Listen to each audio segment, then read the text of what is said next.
Don't laugh at him, Joe. You think? Let me see, that's look good. I can't believe you laughed at that. All right, good evening, everybody. Today's date is March 23rd, 2026. Time is approximately 7 p.m. So we are going to get this party started. First thing I need is an approval of the agenda, gentlemen. Second. All right, we have a motion and a second from Long and Clark.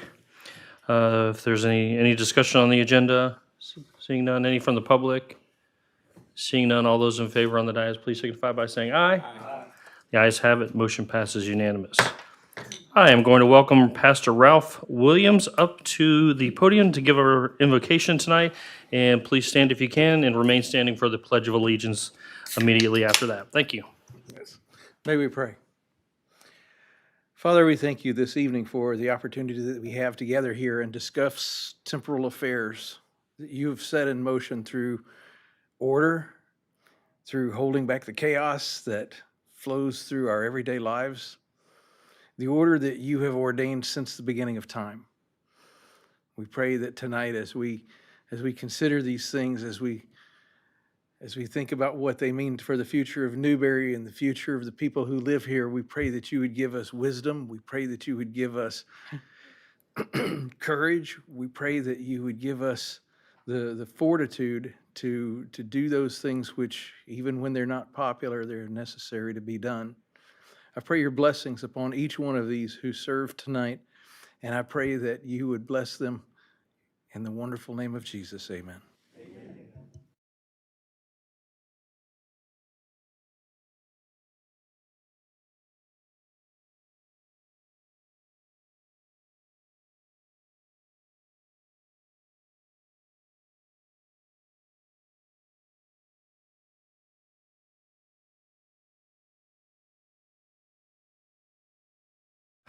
All right, a couple housekeeping things. Just a reminder for the dais, the microphone equals the video. So if you don't have the microphone on, you won't get on the video.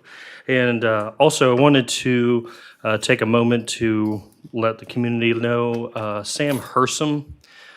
He is the son of former city commissioner Matt Hersom.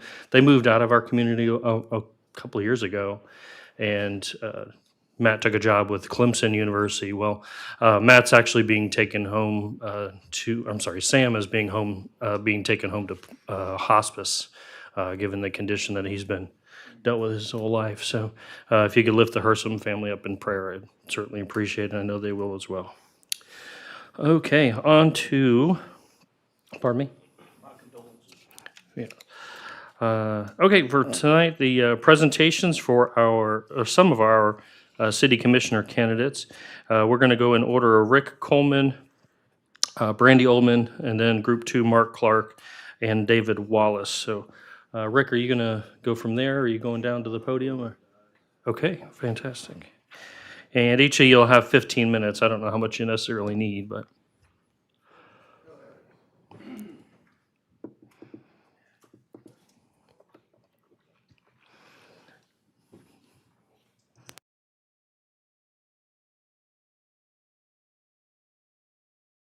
I don't like your water rates, by golly.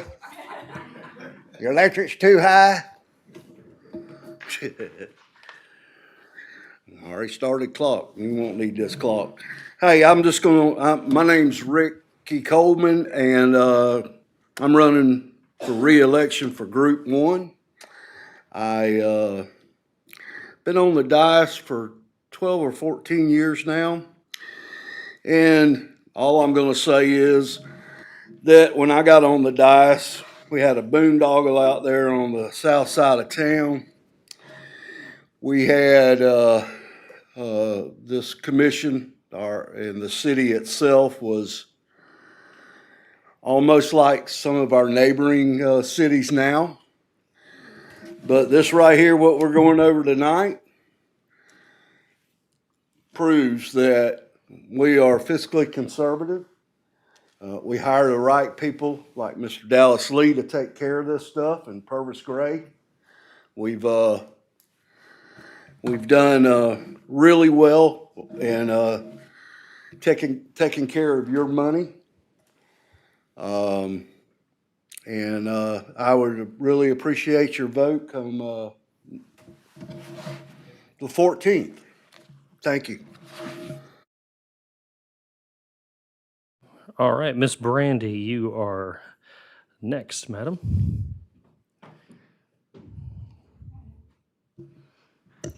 Hey, I'm Brandy Oldman, as many of you already know, but I'm a citizen here, a longtime citizen. I moved to Newberry about 13-ish years ago, and I built a family here. I love Newberry.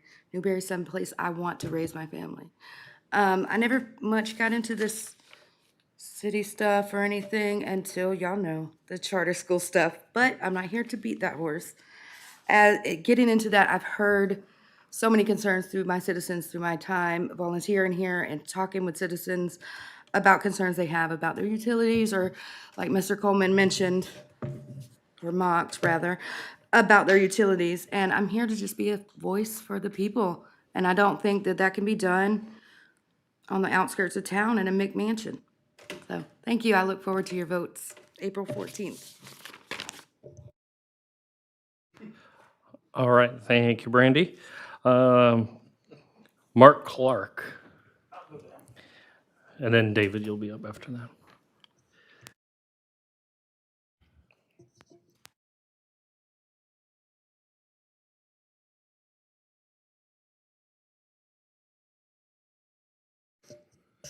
Good evening. I'm Mark Clark. And I'll echo a couple of the sentiments that Mr. Coleman said. Tonight we are going through a audit that we have just finished up for our financials at this city, and it'll prove tonight that we are responsible with everyone's money. I'd also like to say that I'm in my final run as a commissioner for seat 2. This will be my final time if I'm elected. I've done 6 years. This will be my 8th, and be time for me to retire, enjoy my grandchildren and my family, and turn this over to someone else that wants to be elected and wants to be in these positions. They're not easy positions to be in. We make a lot of decisions. Some people like it, some people don't. And it shouldn't be controversial, but sometimes it gets that way. But I would like to say that this will be my last time. I'm asking for your vote on April the 14th. And as always, I'm open for a phone call from anyone at any time that'd love to talk to me about something. We see a lot of rhetoric on Facebook, and I think that some of that's uncalled for. But I will say, if you need to understand anything or something I voted on or a reason I made a decision, I'm always open to a phone call to talk to anyone. So thank you very much.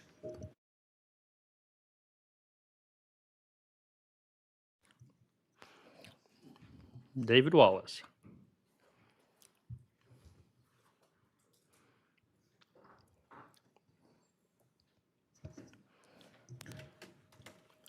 I'm David Wallace, running for Group 2. Been in Newberry since 1978, 12 years old, graduated Newberry here. I've coached your youth, there's no one in here that I've coached, but I spent from 1989 to 2018 coaching youth, from 1986. 1989, I started working for the city, been your wastewater operator, your water operator, mosquito control guy. I'm running for Group 2. I'm not running against Mark. I think everybody up there, this is the most anti-campaign candidate you'll ever meet. We've got a great commission. I don't want to join a sinking ship. I want to jump on something that's running good. So I haven't asked for anybody's vote, just asked to earn your trust. And a terrible public. All right, thank you, David. So, I mean, just from the mayor's hat and the mayor's seat, I wish all the candidates the best of luck and remind everybody the election is on Tuesday, April 14th, and to contact our city clerk, Randa, if you are needing to vote early by mail, and just come up to the office and we can get you taken care of. Randa, when will those actually be even available? If you, They're available now, Mr. Mayor. okay, all right, Yes, sir. fantastic. Commissioner Farnsworth? I just want to thank all these people here and that have taken the time to actually run for the seat. Y'all need to be congratulated for at least stepping up and trying to do the right thing. So thank you all. Perfect, thank you very much. So our next presentation will be from Purvis Gray.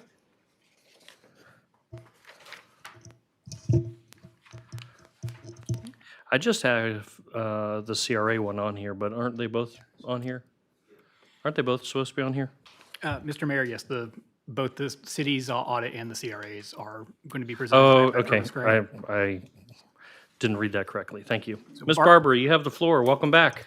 Welcome to our new chambers. Thank you. It's beautiful. Do we have slides that are going up? There we go. All right. Good evening, Mr. Mayor, Commissioners. Pleasure to see everybody today. So I'm here to present the results of the 2025 audit. I'm Barbara Boyd, partner with Purvis Gray Company, partner in charge of the audit. And then here with me today is Kevin Smith, who's the director on the audit. We're going to do things a little bit differently than we've done them in the past. So I'm going to spend a few minutes going through the audit process itself, what an audit means. And then Kevin, I'll hand it over to Kevin and he'll go through the results of the audit. So the purpose of an audit is to provide independent assurance that the city's financial statements are fairly presented. So independent assurance is like that stamp, seal of approval that you can rely on the information that's included in your financial statements. And we as auditors are independent of your finance department. We start the audit through a planning and risk assessment process. So we come in about a week before fiscal year ends, and we discuss with management, review minutes. We try to identify what the changes are from the previous year. So we have a lot of history with you guys, and we understand what programs you have. So we focus more on the changes than we do on just understanding a general entity. And then we review your significant internal control processes, and through that we develop an audit plan that focuses on the most significant financial activities. And then we come in after year end for a couple of weeks with 4 or 5 auditors, and we conduct field work and testing. And during that process, we make many requests of your finance department. We have over 100 provided by client request items. We test sample transactions throughout the year. We review invoices, lots of documents, supporting documentation, contracts. We test reconciliations and schedules that your finance team prepares. And through that process, we then are able to, it's not moving up.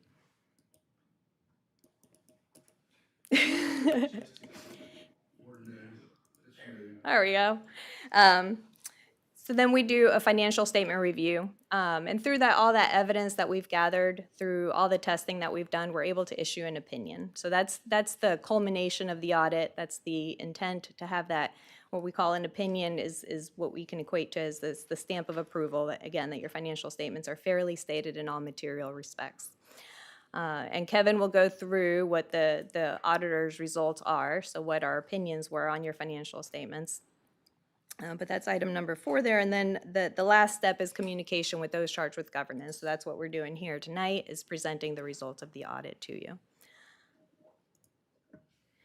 So this is just a summary of our auditor's responsibilities versus management's responsibilities. So as what I discussed, were auditor's responsibilities performing the audit and doing our planning and risk assessment.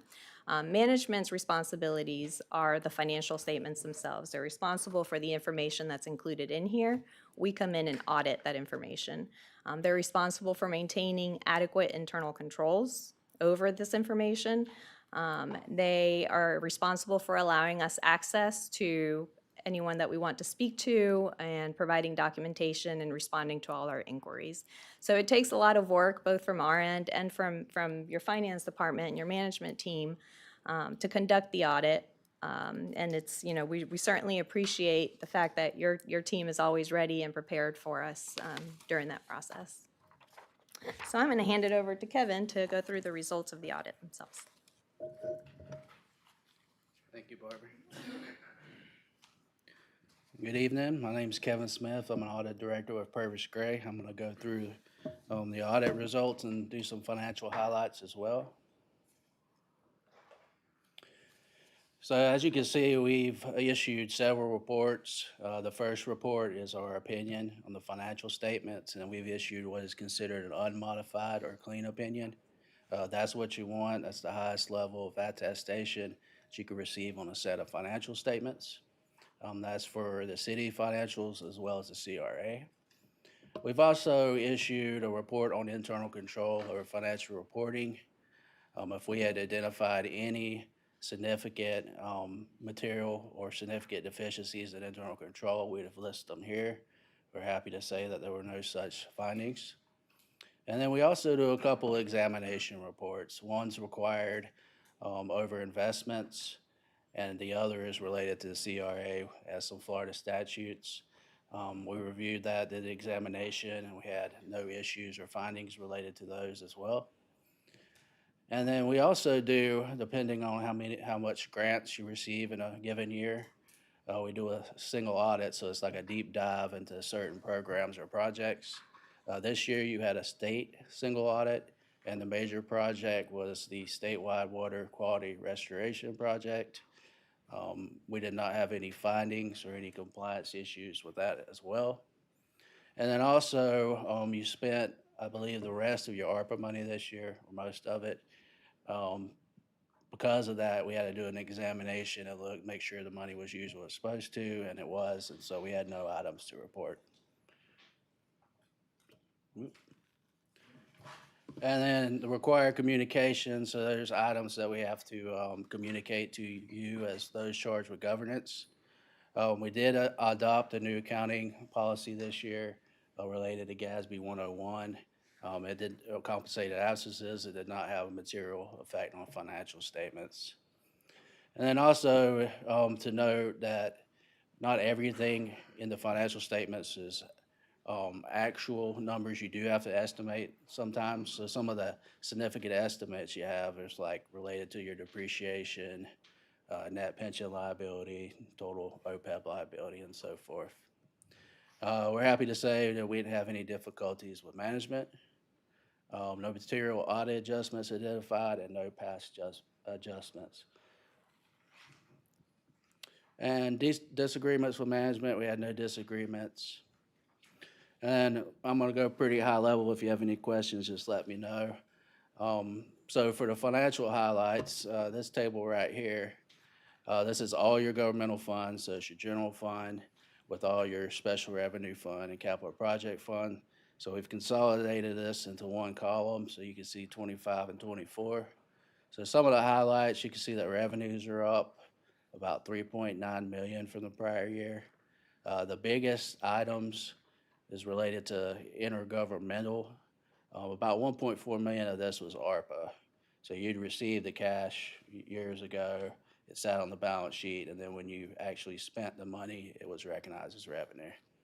So that's not new revenue, or it became revenue this year, basically.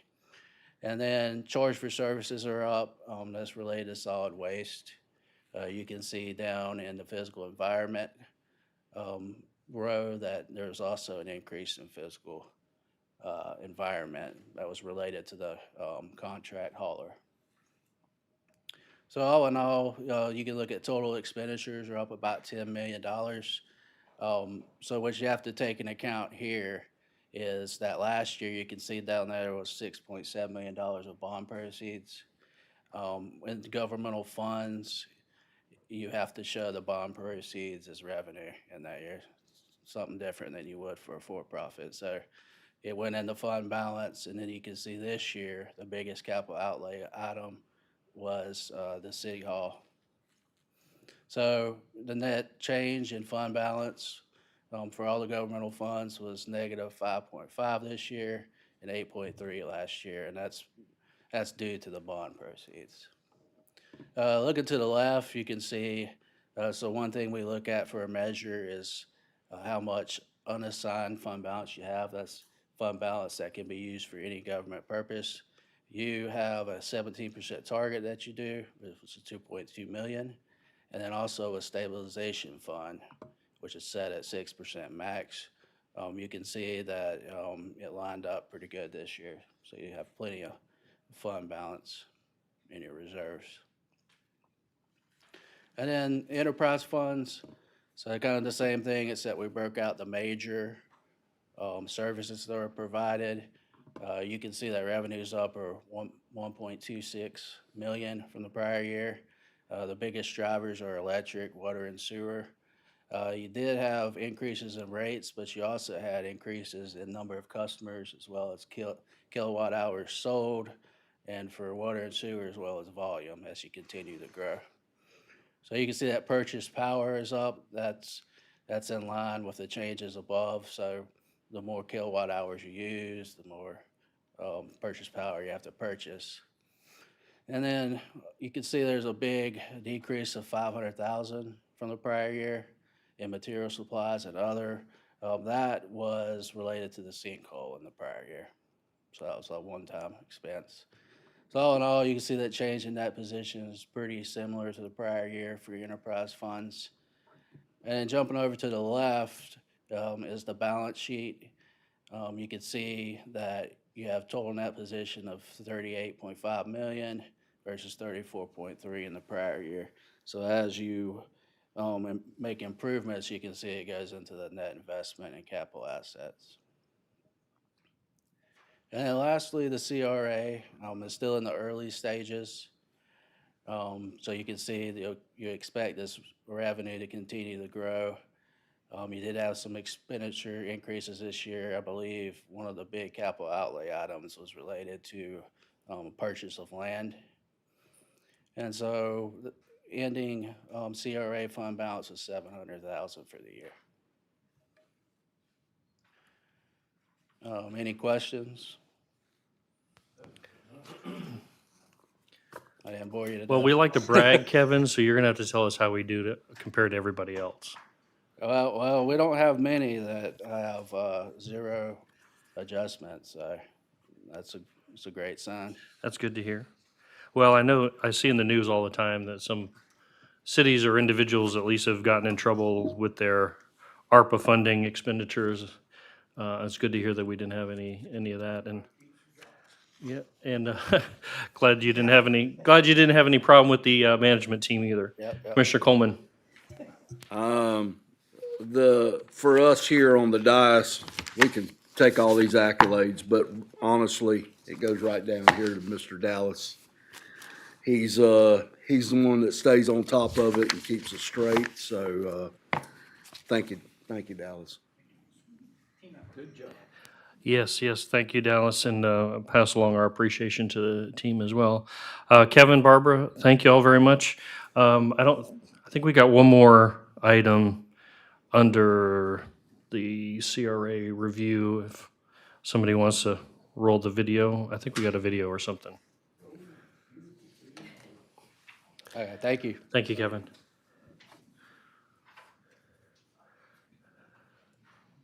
I think our video man fell asleep back there. Rance, knock on the window. I apologize, Mr. Mayor. We have one item that it's not quite on the agenda, but we thought this would be a great time to celebrate it.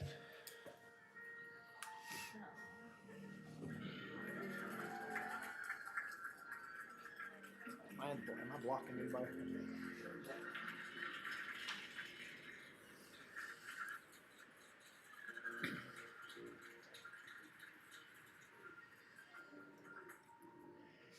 If you're wondering what you're watching, you're about to find out. But I do want to say now is that there is nothing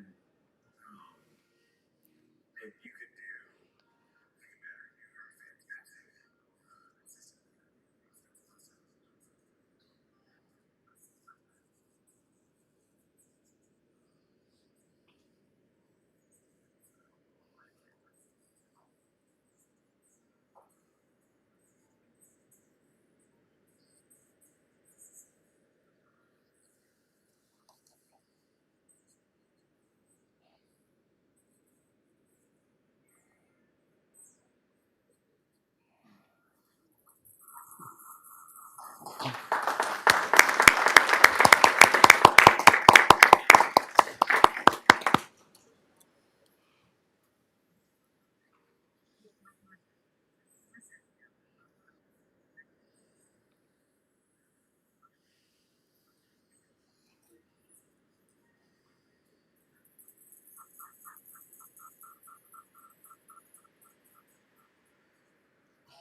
Got a little audio. I think it's the. Oh, there it is. This is very nice.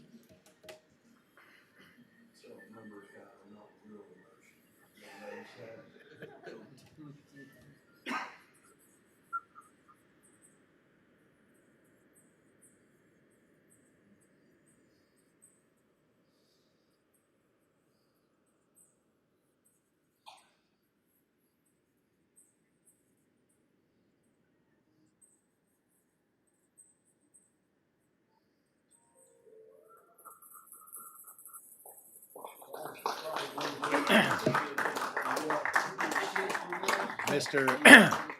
So do you have the official title? You remember what it is? I will. It's my pleasure to announce tonight that our Assistant City Manager, Mr. Dallas Lee, has been awarded the Florida Assistance in Excellence. I almost had it. Florida Assistance in Excellence for Excellence in Leadership Award. There it is. I nailed it. It is a statewide award. I thought here on the night of receiving yet another clean audit, this would be a wonderful time to brag on the talent that we have. As Commissioner Coleman says, he came in and really set us on a path for excellence. 7 years in a row running that's another really long title. It's an international award, right, for accounting and excellence.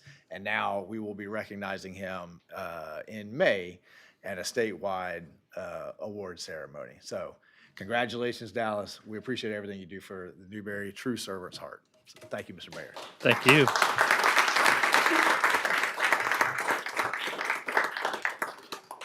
Do you need a second to say anything?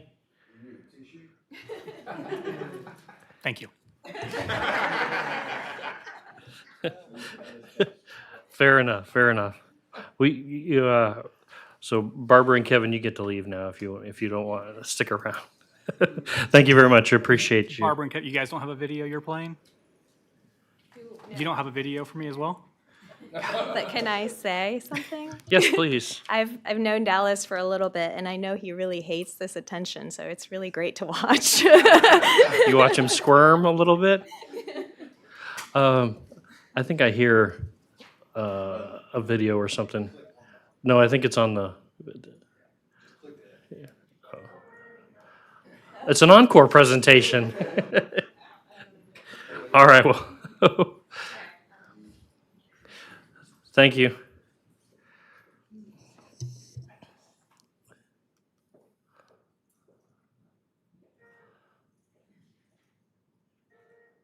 Hey, there we go.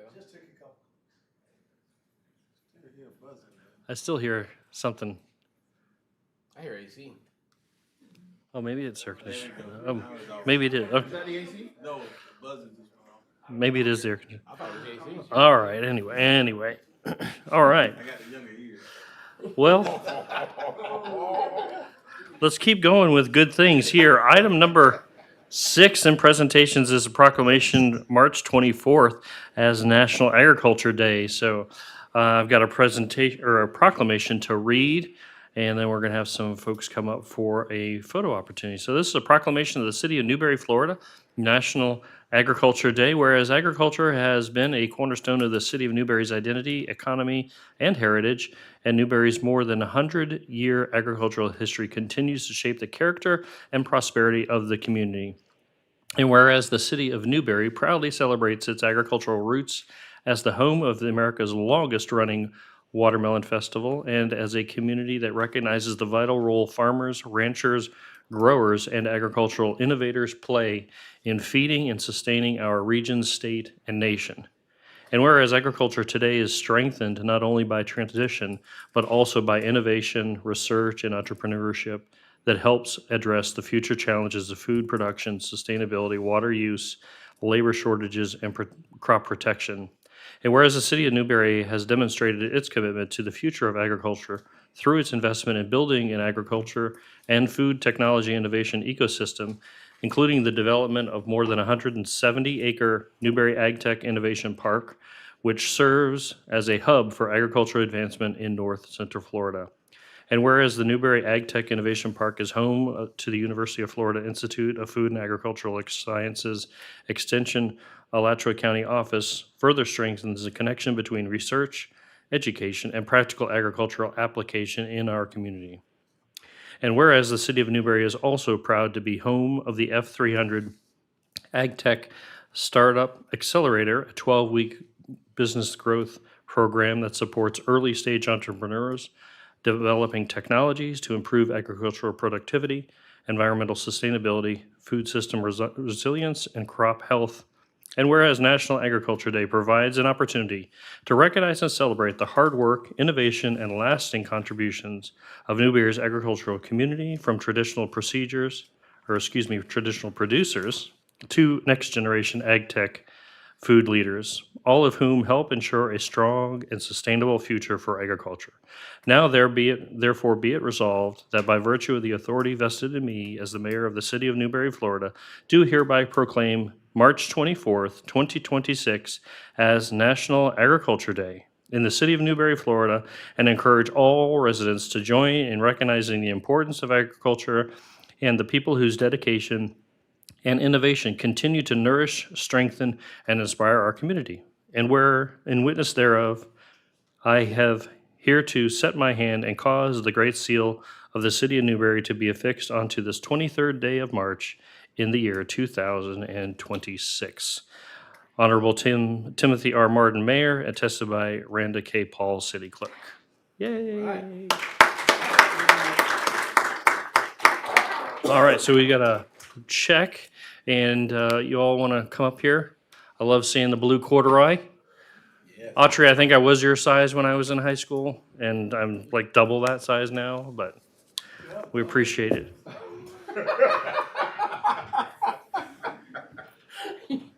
Easy there, killer. Lift from the side. 4 or 5 of you. Yes. He doubled from the side. Can we tag Kevin Smith in this photo? Come on over here. Make sure we look good.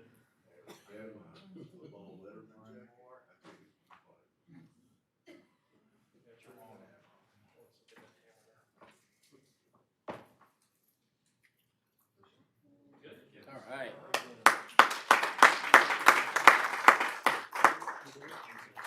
You're welcome to say a few words if you want. He said, no, we Speech. Who did you bring with you, Autrey? Dad and Mom. Good to see you. Dennis, thank you so much for all your help with the Youth Livestock Fair. I know that's a lot of extra work for you, and our community appreciates your service. All right, thank you. Thank you all. Mr. Mayor, Yes, sir. I don't know about these other guys up here, but I was a member of the FFA, and I'm picking on you, but I weighed about 130 pounds back in high school, and I know I wouldn't be able to fit in any of that attire anymore. But we were under Mr. Blackwell back then. Mr. Blackwell? Yeah, Mr. Blackwell was our guy, and I raised a steer. I'm going nostalgia on you here now, so you have to bear with me. But I raised a steer I got from Ed Norfleet. He told me it was a good one, so what I know. And they put me on the dairy cow judging team, and we went down to the Tampa State Fair to do dairy judging, and I wasn't very good, you guys. I was judging them on the size of the udder, and Danny Martin told me later that wasn't how you do it. So, but anyhow, just a little tidbit of Newberry's future farmers history for you. I was in FFA for 4 years at Licano High School. When I graduated, I was president that year. But I will brag, our advisor, Mr. Kelly Tyler, he did a great job coaching us all. We had all kinds of state championships that we won. We beat Clay Martin a lot. And Clay and I actually still joke about that. And believe it or not, at one point I was the high individual for poultry judging. in the state. Something else, something else. And when, oh, we started something now. I gotta top him. No, I would just say, it was a great stepping stone for a lot of them young guys like that to do things, especially when you had teachers like Mr. Blackwell, Miss Brady, and all those folks. I won high individual at the Tampa State Fair cow judging in '84. There you go. Yeah. There you go. Yeah, you didn't do dairy. We didn't do udders, we did real cows. The way I hear it, Monty, those weren't others anyway. We, actually, our son Tyler is named after, my advisor. No, not after an udder.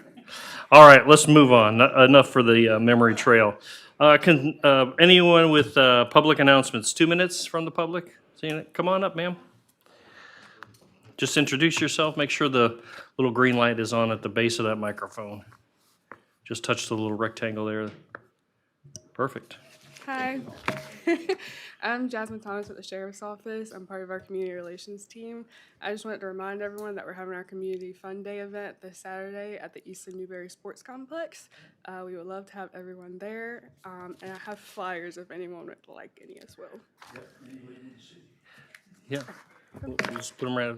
I know we have it on the monitors in the foyer already, if you didn't see that. So we're good. Thank you for coming and reminding us of that. I appreciate it. Anybody else? Of course. Hi, guys. Who is this? So we had the first group State your meet. name for the Oh, strangers Melina online. Parker. I'm sorry. So used to it. Okay. We had our first group meet and greet for the candidates, and I wanted to thank all of them for coming out that were able to make it. We actually had all but one, which is really hard to do. And we will have another one on April 4th, and so hopefully we can get all of them out there for that one. But I appreciate you taking your time, all of you, to come out. Anything going on Thursday? The Reignite the Light event, but ticket sales are closed. Sold out. All right, so the event is sold out, but you can always donate, correct? Oh, yes. You can always donate. So. Oh, yeah. Oh, yeah, okay. All right, we got a few items here on the consent agenda. I'll hear a motion to approve. All right, we got Commissioner Clark and Commissioner Coleman on the second. All those in favor signify by saying aye. Aye. The ayes have it, unanimous. The consent agenda passes. Public hearings and ordinances. Okay, here's the meat of the meeting. Ordinance 2026-01, small scale future land use amendment, annexation number 40. And Miss Attorney, do you have something to read for us? I do, Mayor. Thank you. This is ordinance number 2026-01 for petitions number CPA 26-01, 26-02, 26-03, 26-04, 26-05, and 26-07, an ordinance of the City of Newberry, Florida, amending the future land use map in the comprehensive plan by changing the future land use category from Alachua County Rural/Agriculture to City of Newberry Agriculture on 7 parcels, identified as tax parcel numbers 02696-010-005, 01925-003-000, 04269-001-000, 04399-004-002, 01833-004-000, 01833-003-001, and 04391-002-000, comprising a portion of annexation number 40, providing for exclusion from codification, correction and directions to the city manager, providing a severability clause, providing a repealing clause, and providing directions to the clerk and an effective date. Fantastic. So we're going to do the future land use amendment first, and then the companion rezonings. And Lauren, you're going to take us through both of these two, right? Yes, And sir. you got the rest also. All right, you're going to earn your money tonight. Good evening. So the first item is a city-initiated small-scale future land use map amendment. Lauren, would you state your name for the record? Oh, sorry. I know he said it, but just for Yes. people at home. Lauren Dieter, Community Development. Hi. Hi. Nice to see you again. So this is part of annexation number 40, which was approved in January 12th, 2026. This small scale, it's comprised of 7 parcels. It's small scale because the 7 parcels don't exceed 50 acres. That's the threshold for a large scale amendment that goes to the state. It's transmitted to the state. And they're all under different ownership, and they're not contiguous to each other. So in total, it's 65.15 acres. Oh, I forgot to click here, okay. And so the recommendation from the Planning and Zoning Board at their regularly scheduled February 2nd, 2026 meeting was to recommend to the City Commission to amend the future land use classifications for these annexation number 40 properties. And so it's a small-scale future land use map amendment. All of these parcels were Alachua County, or are Alachua County rural agriculture future land use classifications, and should be amended to be City of Newberry since they are properly annexed. City of Newberry agriculture. It's a like-for-like change in land use on parcels that have been recently annexed. Both land use classifications provide for a by right density of 1 dwelling unit per 5 acres. There's no increase in density or intensity of use, it's like for like. And I've got a map here, a city map with, I'll just put them all out here, all of the 7 parcels as part of this small scale future land use amendment. So the first box is on the northwestern side of the city. That second box on the top row is below that, sort of in the center of the city. And then after that, the third box on the top row is just south of that. All these ordinance numbers that are listed on the city map relate to the annexation ordinance numbers.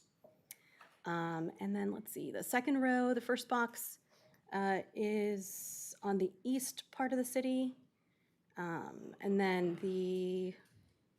let's see, the second box in the second row is just south of that. And then finally, the third box is all the way on the west side, on the south of the city, ordinance 2025-76.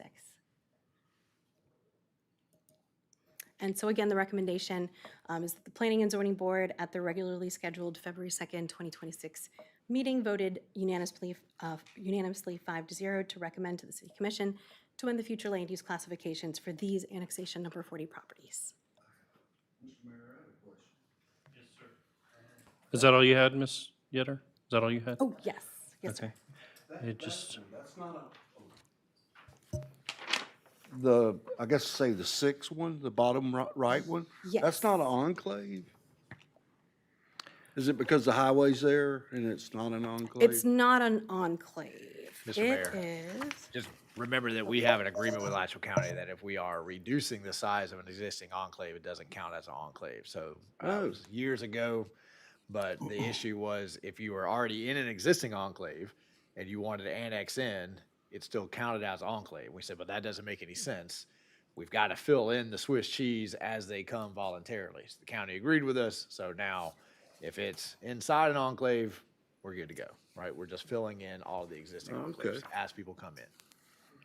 Thank you. But that particular parcel is not actually in an enclave. It's Because the highway's there, right? yeah, it's right on the south. It's adjacent to the city limits. Yeah. Okay. all right, the recommendation is on the board. As she said, this was approved or recommended unanimously by the Planning and Zoning. This is like for like on these 7 parcels. What is the pleasure of the board? All right, I've got Commissioner Clark on the motion and Commissioner Long on the second. Any discussion further from the dais? Any from the audience or the public? Seeing none, all those in favor signify by saying aye. Aye. The ayes have it. Motion passes unanimous. Okay.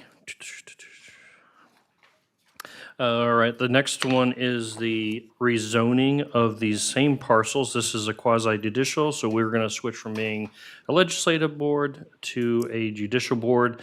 And that also means that we have to follow certain criteria and adhere to a different standard of decision-making. The primary rule we must follow concerns testimony, and the substantial and competent evidence standard must be met when the judicial board makes a decision. This standard states the following: all public testimony will be taken under oath. Everyone testifying will be subject to cross-examine. All documents and exhibits shall be entered into evidence. The giving of opinion testimony is limited to experts. Closing arguments will be limited to the evidence of record. I'm going to ask the city attorney to read into the record the ordinance or resolution by title and or number. Ordinance number 2026-02 for petitions number LDR 26-02, 26-03, 26-04, 26-05, 26-06, and 26-08. An ordinance of the City of Newberry, Florida, amending the official zoning atlas in the land development regulations by changing the zoning district from Alachua County Agriculture to City of Newberry Agricultural on 7 parcels identified as tax parcel numbers 02696-010-005, 01925-003-000, 04269-001-000, 04399-004-002, 01833-004-000, 01833-003-001, and 04391-002-000, comprising a portion of annexation number 40, providing for exclusion from codification, correction and directions to the city manager, providing a severability clause, providing a repealing clause, and providing directions to the clerk and an effective date. Fantastic. Thank you, Madam Clerk, or Madam Attorney. I am going to ask anybody who is going to be speaking on any of this item or any of the annexations or, rezonings tonight to stand and be sworn in by the clerk. Please raise your right hand and state your name. Lauren Yetter. Thank you. Do you swear or affirm that the testimony you're about to give is the truth, the whole truth, and nothing but the truth? I do. You've been duly sworn. Thank you, Madam Clerk. And before we get started, we'll need to disclose any ex parte communications, disclose whether any member physically inspected the property. Ex parte communications are any conversations or transmission of information that may have bearing or influence on any voting member's decision. We'll start with the disclosures to myself. I do not have any, although I'm not a voting member. And we'll move to my right, Commissioner or Board Member Long in this case, or Mazon, excuse me. I do not. And Coleman? None. Okay, fantastic. Okay, so the order of presentations tonight for this and subsequent quasi-judicials, we'll have the staff overview, and the applicant will be able to speak, and staff will have a report recommendation. I've not been contacted by any third-party interveners. We'll have public comment on each item for 3 minutes at most, and then the parties will be able to cross-examine. Members of the decision-making body through the chair may ask the questions of the staff, applicant, and/or participants. Final argument may be made by any of those involved related solely to the evidence and testimony presented at this hearing and introduced into the record. The city attorney will then advise the decision-making body of the applicable law and factual findings that must be made to approve or deny this rezoning application. We will deliberate, and then we will move to an approval with conditions, continue or deny the application. So, Ms. Yetter, you are doing staff overview, correct? Yes. And yes, you're sir. going to repeat what we just read, right? Yes, more Okay. or less, yes. All right. Ooh, okay, so this is the companion to the previous small-scale future land use amendment. It's a rezoning for a portion of annexation number 40, approved in January 12th, 2026. The recommendation from the Planning and Zoning Board at the regular meeting on February 2nd, they voted unanimously 5-0 to recommend to the City Commission to amend the zoning districts for these properties. And so the amendment is from Alachua County Agriculture to City of Newberry Agricultural. It's a like-for-like change in zoning on these parcels that were recently annexed. And staff evaluated comparable standards of development between the city and the county code. And it's the same parcels as the previous future land use amendment.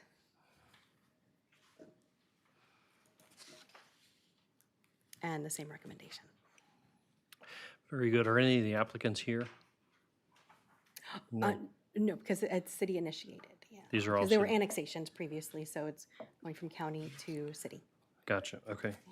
All right. Very good. And at this point, I'll jump to public comment for 3 minutes. Anyone wishing from the public to comment on the rezonings?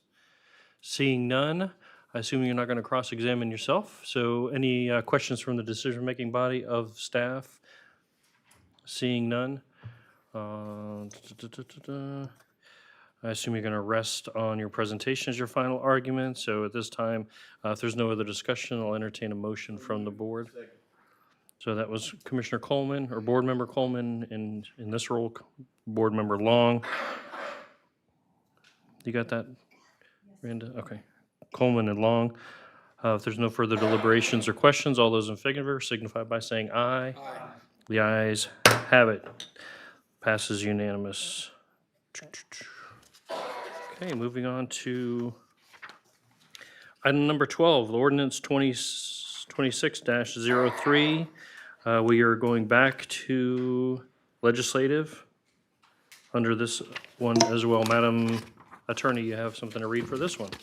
Ordinance number 2026-03 for petition number CPA 26-06, an ordinance of the City of Newberry, Florida, amending the future land use map in the comprehensive plan by changing the future land use category from Alachua County Rural/Agriculture to City of Newberry Agriculture on 4 parcels identified as tax parcel numbers 01765-000-000, 01770-000-000, 01772-000-000, and 01772-001-000, comprising a portion of annexation number 40 into the City of Newberry, Florida, providing for exclusion from codification, correction and directions to the city manager, providing a severability clause, providing a repealing clause, and providing directions to the clerk and an effective date.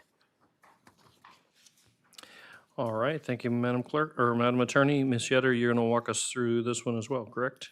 Yes, Mr. First Mayor. reading, okay, go ahead. Thank you. Oh, so this is a large-scale future land use map amendment for the remaining parcels from annexation 40, approved January 12th, 2026. It is a large-scale amendment because they comprise of 4 contiguous parcels under single ownership that total over 50 acres. That's the state threshold for transmittal, and it's actually 160.52 acres in total. And so the recommendation from the Planning and Zoning Board at their regular meeting on February 2nd, they voted unanimously, 5-0, to recommend to the City Commission to transmit this large-scale amendment to Florida Commerce, that's a state agency, for the expedited review process. And so, again, it's a large-scale amendment going from Alachua County Rural Agriculture to City of Newberry Agriculture. Again, it's like-for-like change in land use on parcels that were recently annexed. No increase in density or intensity of use, like-for-like change. And so the 4 parcels, you can see them all together. It's at the most northwestern part of the city. On the city map, you can see them kind of outlined in purple.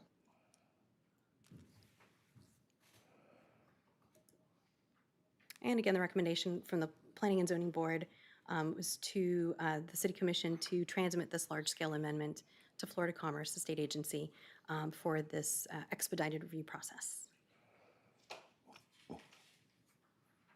All right, wonderful. Thank you very much. What is the pleasure of the commission? Move to approve. Second. Commissioner Farnsworth and Commissioner Long. Any discussion on the matter from the dais? Any questions of the staff? This is just the flume. Any from the public? All those, if there's no other deliberations, all those in favor signify by saying aye. Aye. Motion passes unanimous. 5-0 as well. All right, this is the companion rezoning on the same parcels, I assume, right? 2604. Madam Attorney, you have something to read for this one. Ordinance number 2026-04, petition number LDR 26-07, an ordinance of the City of Newberry, Florida, amending the official zoning atlas in the land development regulations by changing the zoning district from Alachua County Planned Development to City of Newberry Agricultural on 4 parcels identified as tax parcel numbers 01765-001-000, 01770-000-000, 01772-000-000, and 01772-001-000, comprising a portion of annexation number 40, providing for exclusion from codification, correction and directions to the city manager, providing a severability clause, providing a repealing clause, and providing directions to the clerk and an effective date. Thank you, Madam Attorney. I'm going to bring us back into a quasi-judicial status, and we've sworn everybody in earlier. I'll just ask for ex parte disclosures at this time. I myself do not have any, although I'm not a voting member. And board member Mazon? None. Board member Long, Farnsworth, Clark, Coleman. Thank you very much, gentlemen. All right. You have the floor. Thank you, Mr. Mayor.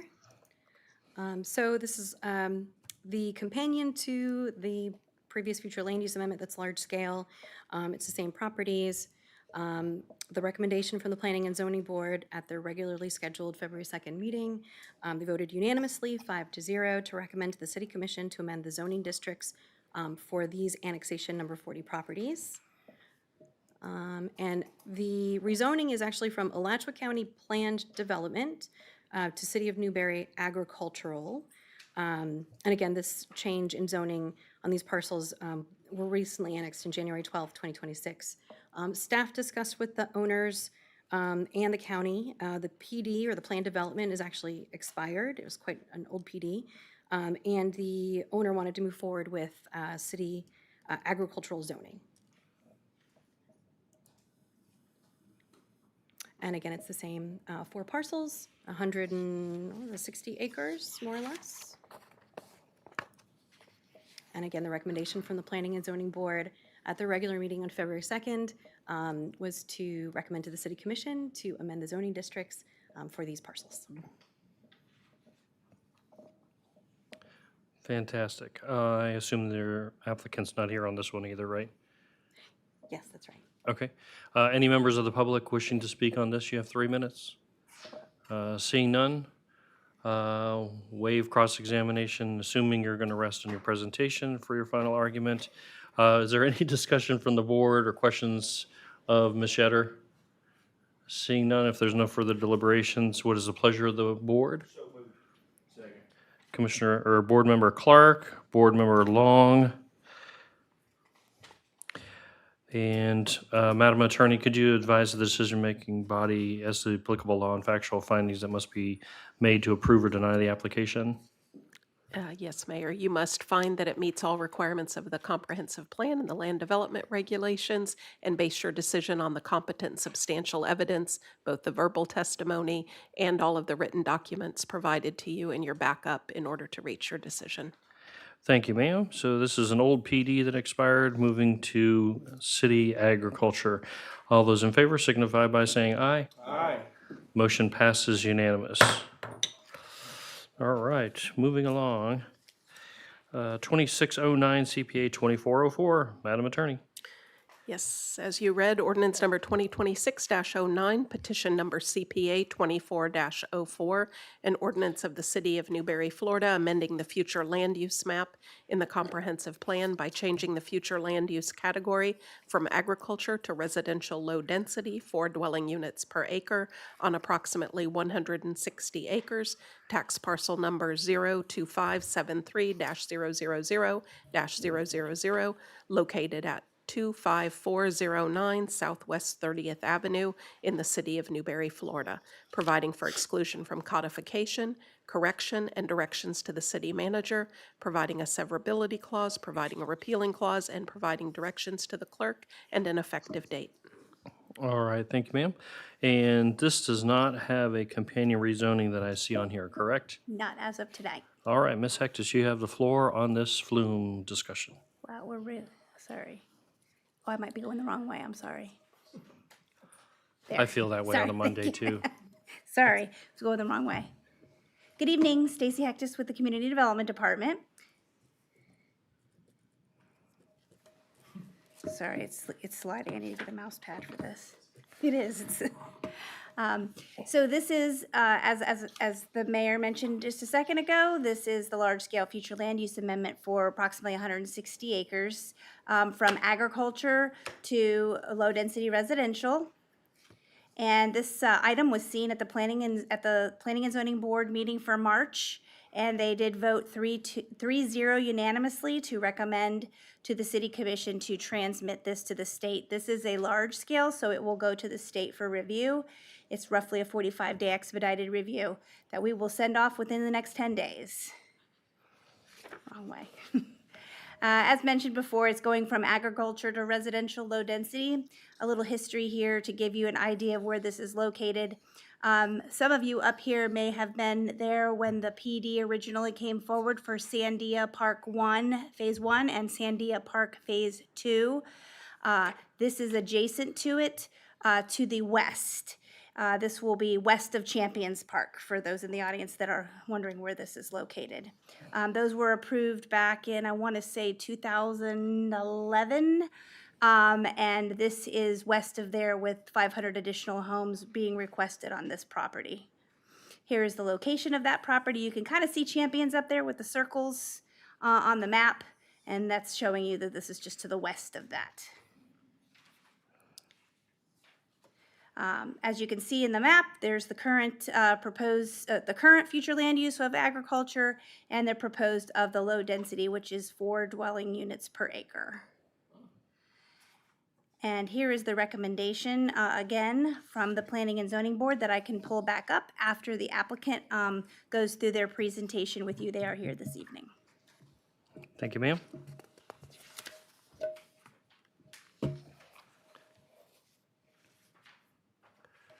Do we have a loaded presentation? Keep scrolling. Keep scrolling.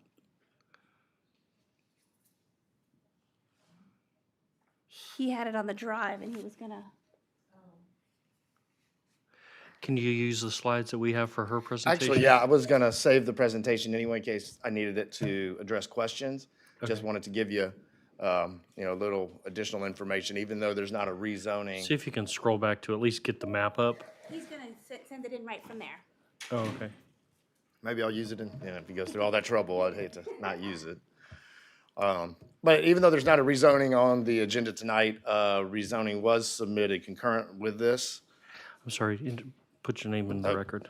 Craig Brazier with NV5, representing Stefan and as the applicant. All right. Is it going? Not yet. I'm scrolling. Here it goes. Oh.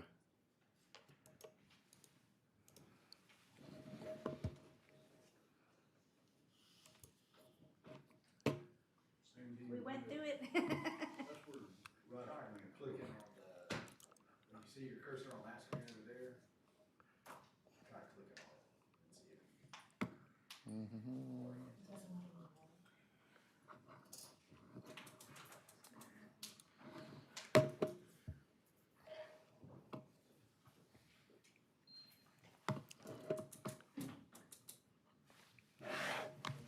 Oh.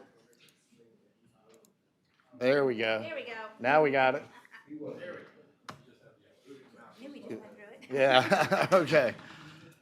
So, yeah, this is a large scale. So, because this has to go off to the state for review, the rezoning application is tracking a little bit behind it so that this one can go ahead and get submitted to the state for review, and then they'll come together at the end. So you'll be seeing the rezoning application in the next few weeks.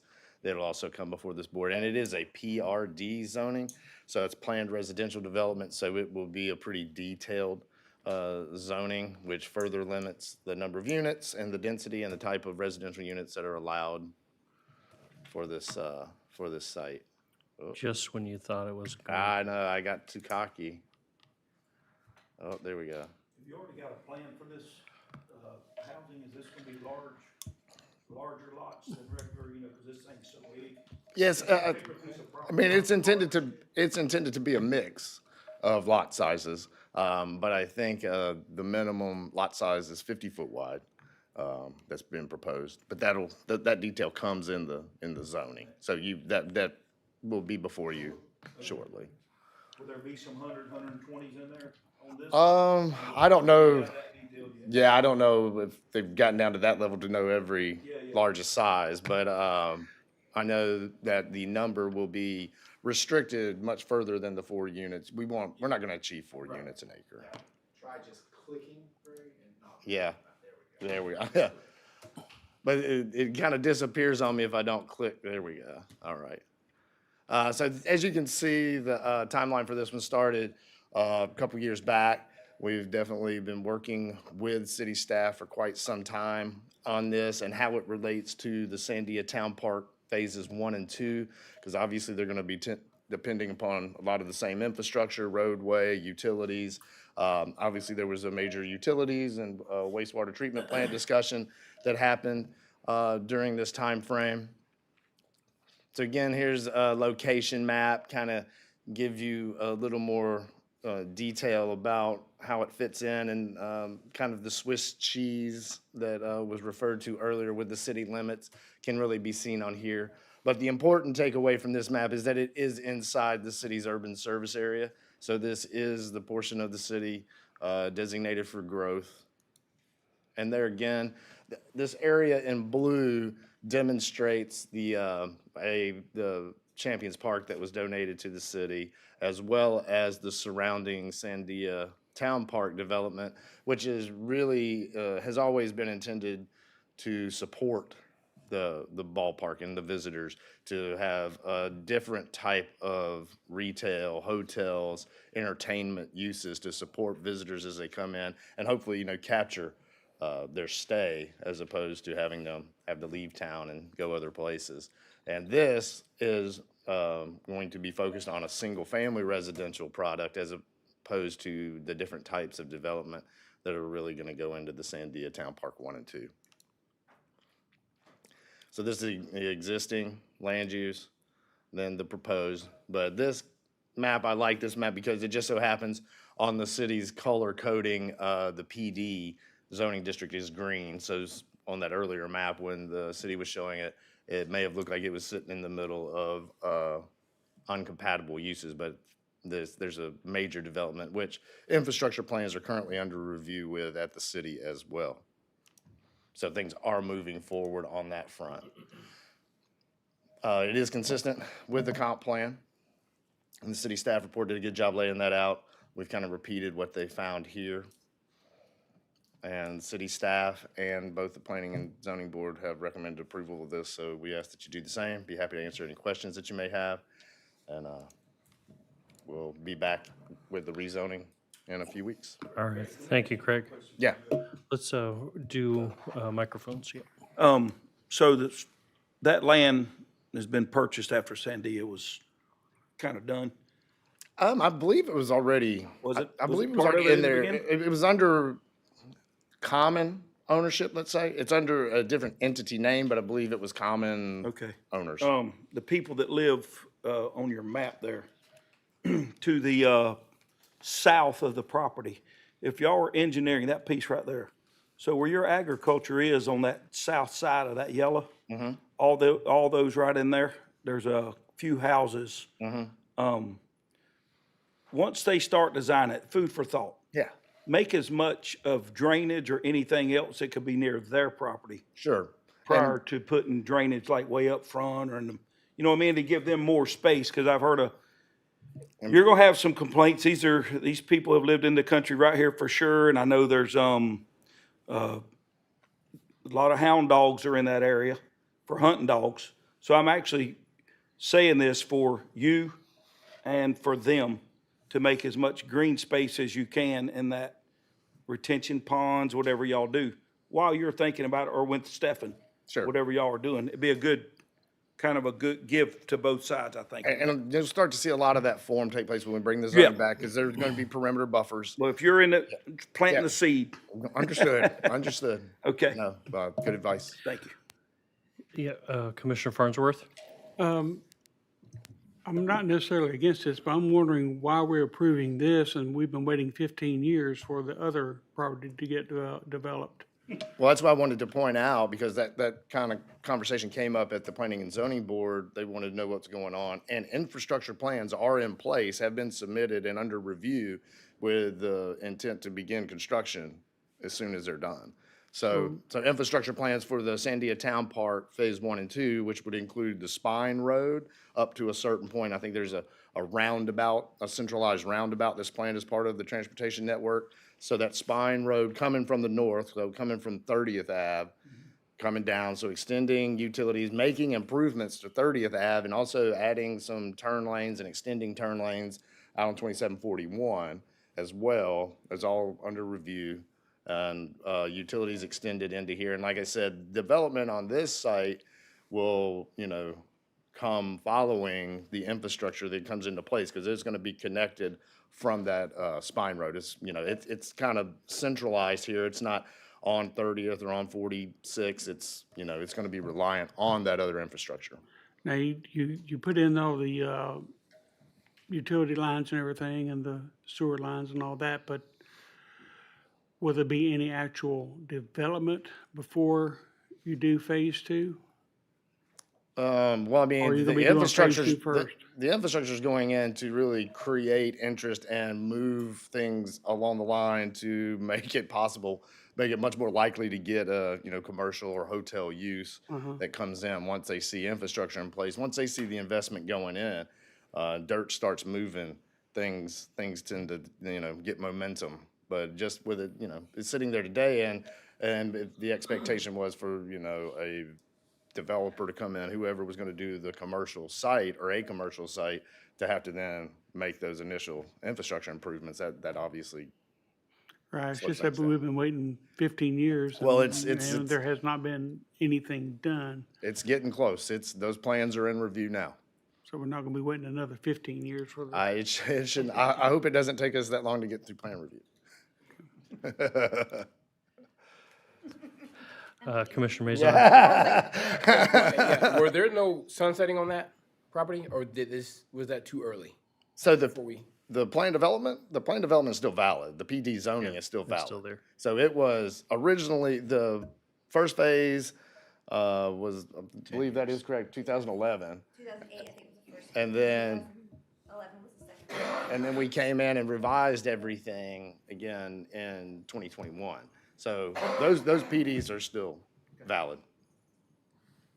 But And to will be for some answer time. your question, Commissioner Maison, that was one of the originals before we started paying attention a little bit more to that. Yes.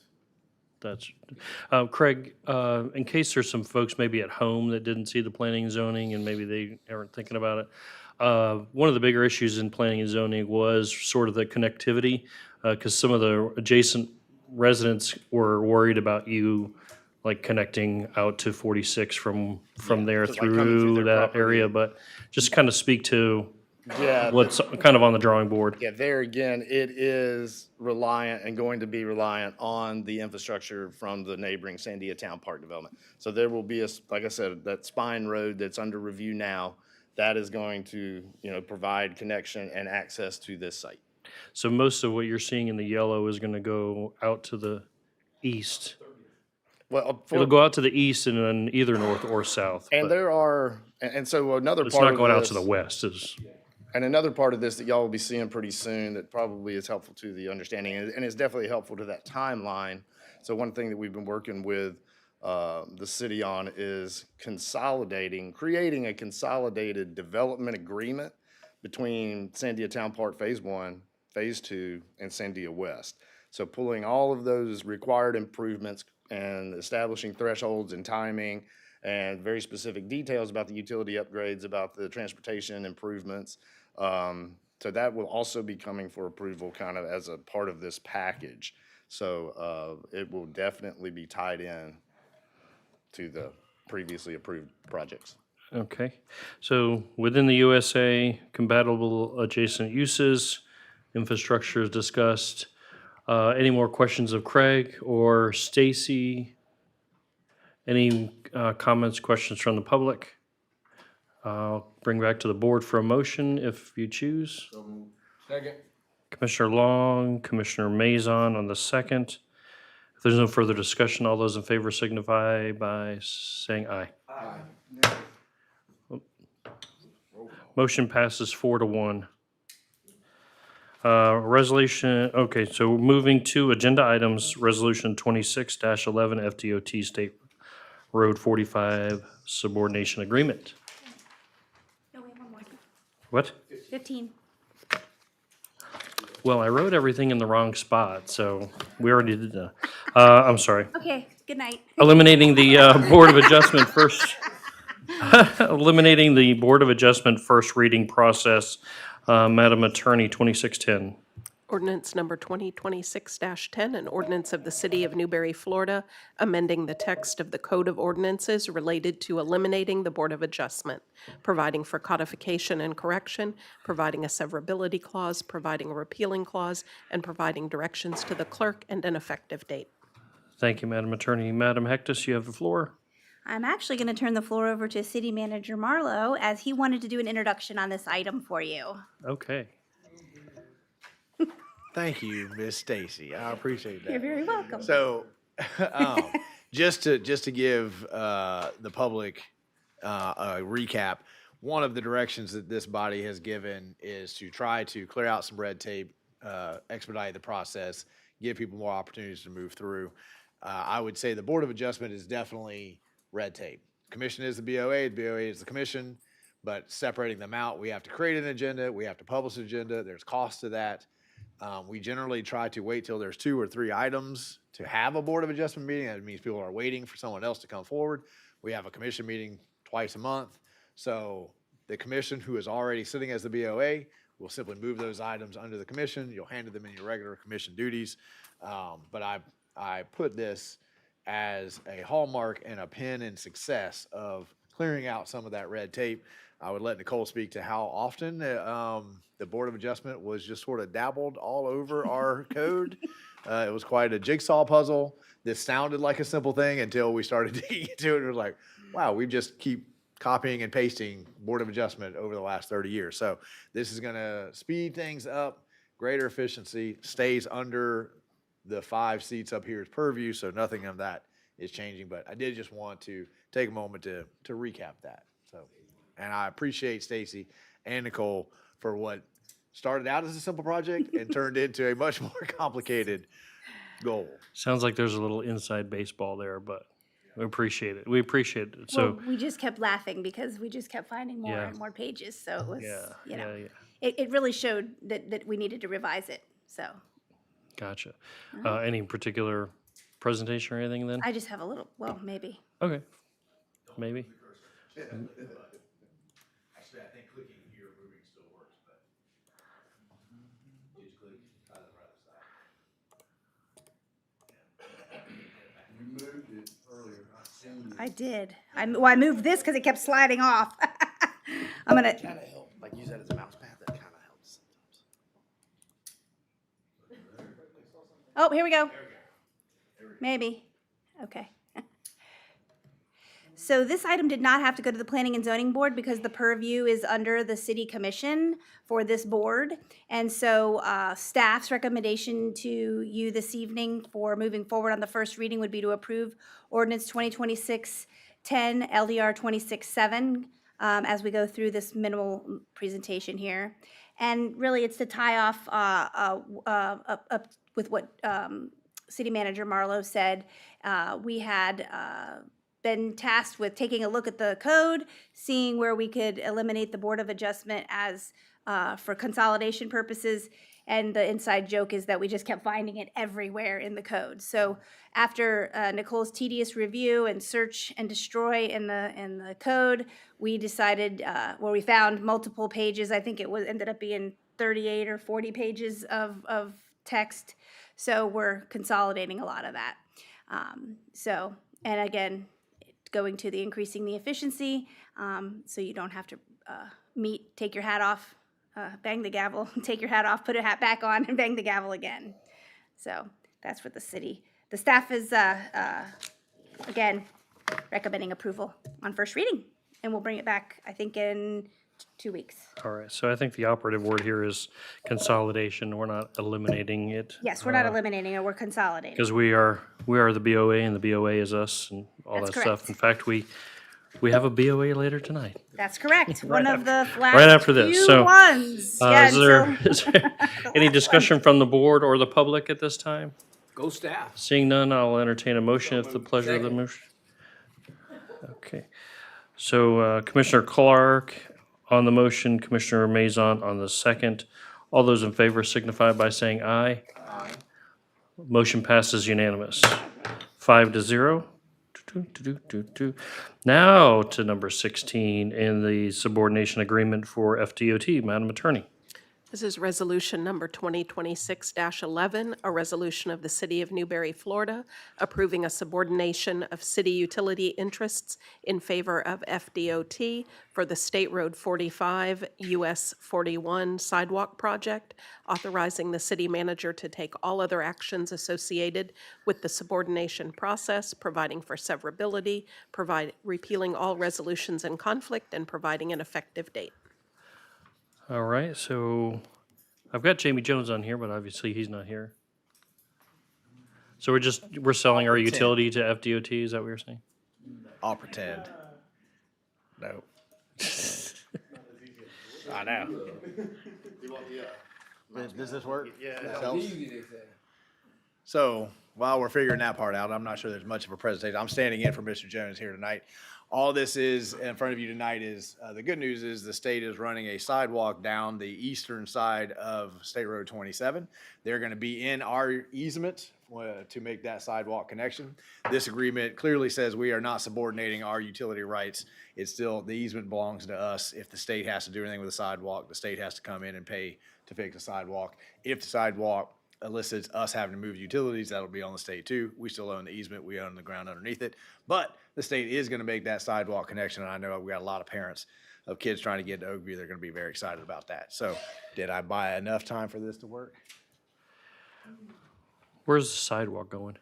The sidewalk is going to connect to the eastern side of 27 from where it ends in front of Villaggio's all the way down to Oakview.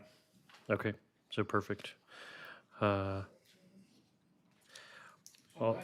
the way to that first northern crosswalk at 4th Avenue, basically, Nice.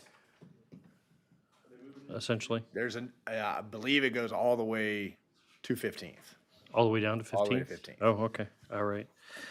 Very good. I think we can imagine what the presentation will be, I assume. Is there any discussion or questions from the dais or the public? I think that's great.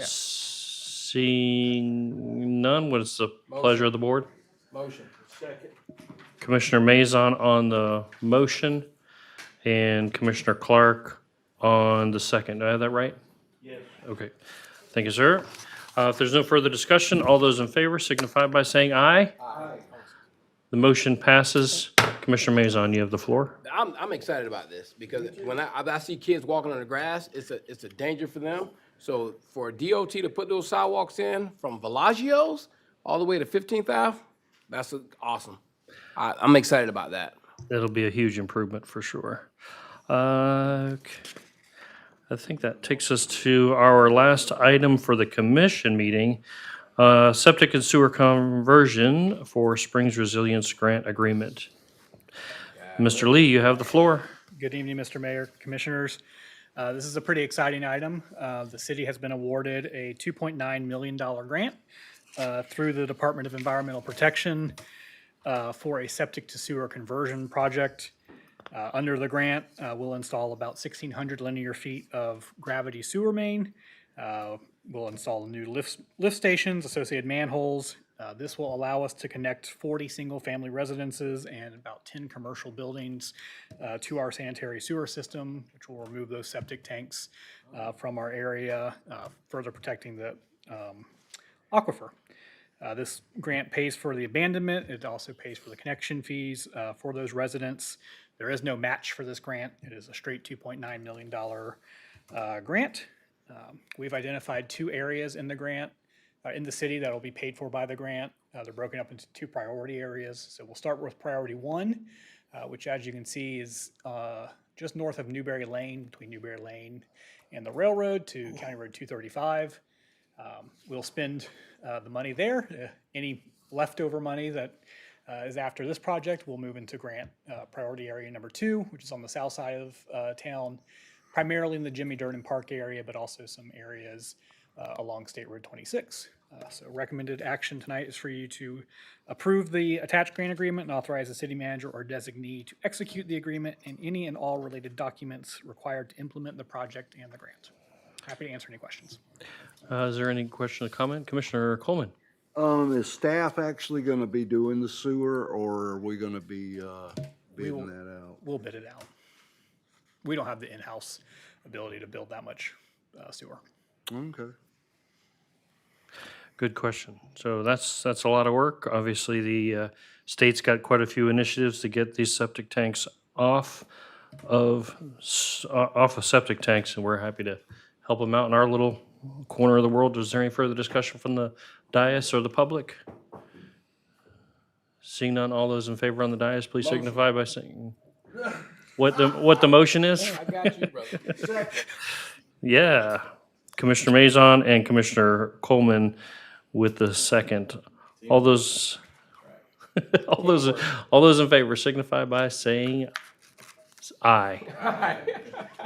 Motion passes unanimous. Some of this stuff gets so monotonous. I try to be creative so we're not bored to tears. All right, I think that takes us to comments. Citizens first. 5 minutes. Come on down. Going once. Going twice. Craig, can you turn that mic off up there so we don't get a feedback loop for any reason? All right, if there's no citizens' comments, we'll come up to city manager. Good evening, Mr. Mayor. I got just a couple. We've already heard about Reignite the Light. That's this Thursday. Unfortunately, ticket sales are closed, but hopefully everybody has RSVP'd. We have a great night restoring a historic building and casting a larger vision for what will become our premier passive recreational park in downtown Newberry. So be a good night. If you live on First Avenue, you probably have seen the construction begin. That's the water line that is being moved out of the way so that we can do what we have to do to get the state in here with the two-way pairs.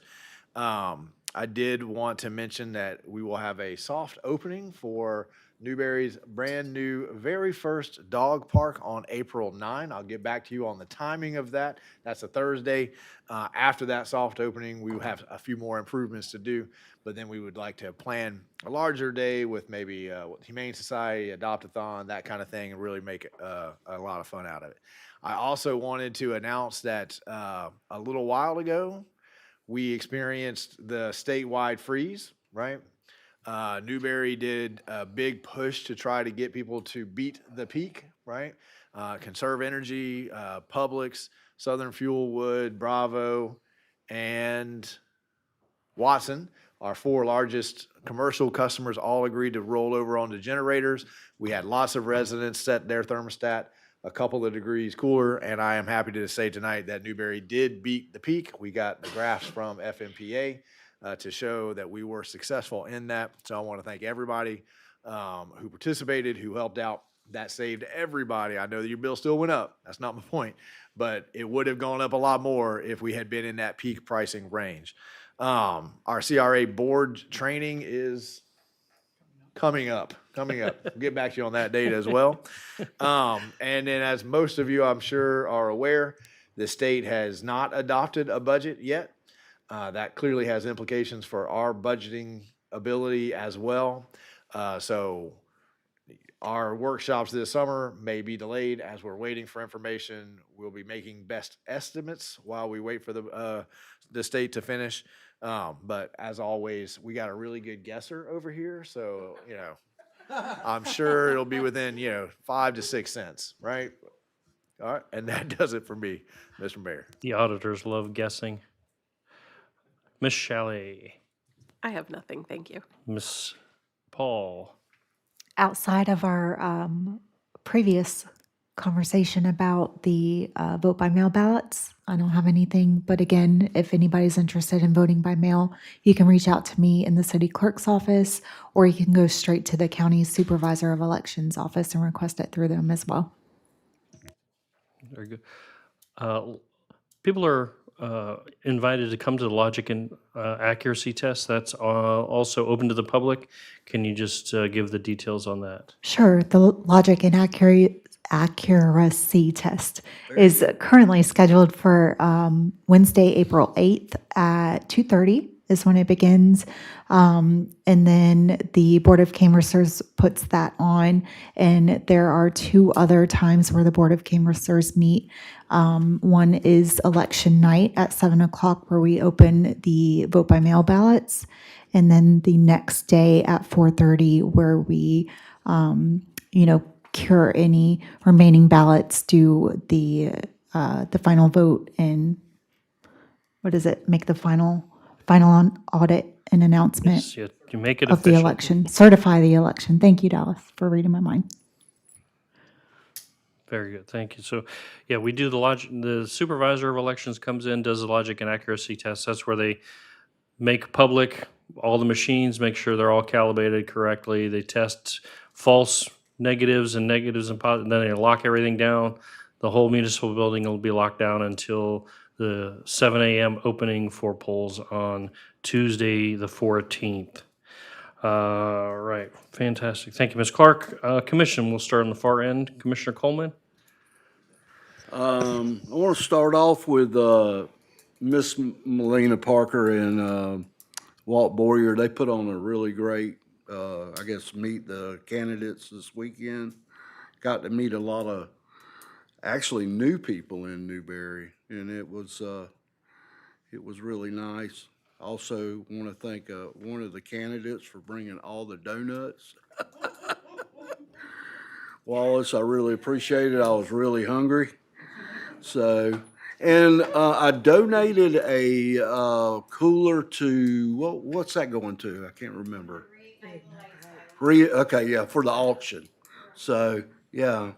And I'm sorry if some of y'all didn't get in there fast enough to get in. Please vote the 14th, and I appreciate y'all. Commissioner Clark. Same thing. It was a meet and greet. Us 3 of us plus the candidates. It was good. Appreciate y'all doing it. It takes a lot of time and effort to put all this together. So thank you. We got troops that are forward deployed everywhere right now. So I just say God bless America and God bless our troops that are deployed. Thank you, sir. Commissioner Farnsworth. I too want just to reiterate what Coleman and Clark said, and appreciate the opportunity to meet people and have them get a chance to get to know us a little better. And that's pretty much it. Thank you. Thank you. Commissioner Long. I don't have much today. Good luck to all the candidates. I know it takes a lot.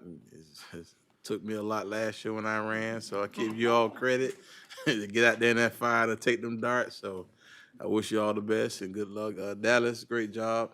We get a lot of headache about the city and what the city doesn't do, but we need to start recognizing the stuff we do work or right, and recognize the people that do the job. So great work, great Jordan, and that's about it.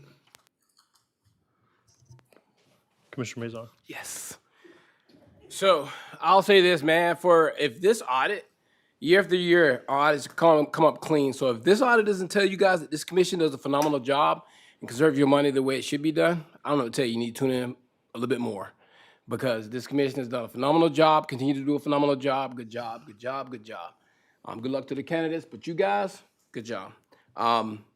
I love our staff, and I do have a recognition. So I don't know if you guys know Miss Upshaw over at Coleman Construction. I came in and she was Tony, do you know this lady? And she told me her name, and I said, yeah, I know her. She goes, I want to recommend her, man. She did a good job. My water bill came in, and it was high. And so Johnny May, phenomenal job. If you guys know her, yes. And what Johnny May did was used the technology from this commission, AMI, to detect a water leak that she had. Because some people still don't understand AMI and what it could and what it does for the city and what it does for you individually. And so it detected a water leak, and so she got back with us and said, you got a water leak, and broke it down to the hours so that you're able to actually find out what it is in your house that's leaking, whether it's a toilet, a pool, a broken pipe, whatever it is. Ended up being a pipe. So the city can't pay for your pipes, but the city can say is, you got a broken pipe, fix it. She fixed it, saved her money, and then, there was other things that Johnny May assisted her with. And so that led to her telling me, hey, look, you need to I just want to put her name out there. So good job, Johnny May. I want to say our staff member, good job, Johnny May. Good job. And that's all I have. But since we're up on this whole voting deal, I have a politician joke. What's a politician's favorite footwear? Flip-flops.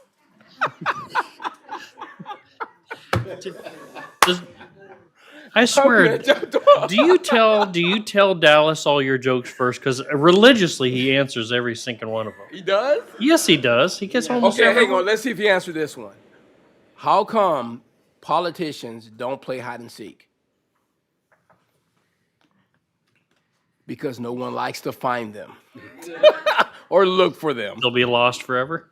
Yes. Commissioner Coleman, back to you. Well, while we're talking about AMI, I really want to throw a lot of those accolades out to Jason McGehee.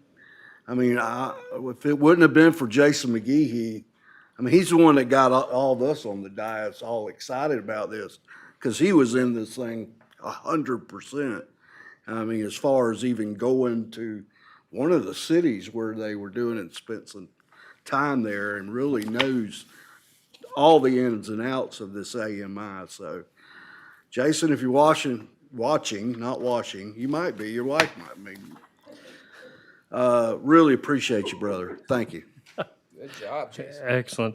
Yeah, Dallas, so from the mayor's comment, it's encouraging just to see what your peers think of you. And in that video, you can see that, you got a great team around you. So that tells me something about you, even though I'm not around you every day, they are. And I always look at how people react that are around the people that are being shown or focused on. For the balance of my comment, I'm actually going to ask Melina to come up, and she is going to give a little publicity for all of our sponsors for the event on Thursday night and make sure they get another public appreciation point. Thank you, ma'am. Thank you. So we have our event sponsors, and then we also have our silent auction sponsors. So I will start with our event sponsors. So thank you to Holly Realty and Investments, SRM Concrete, Mitchell's Meats, Ulrich Construction, Tower Hill Insurance, Scorpio, Woodard and Curran, and we are working with Dorns as well. So thank you to all of them. They are what makes these events possible.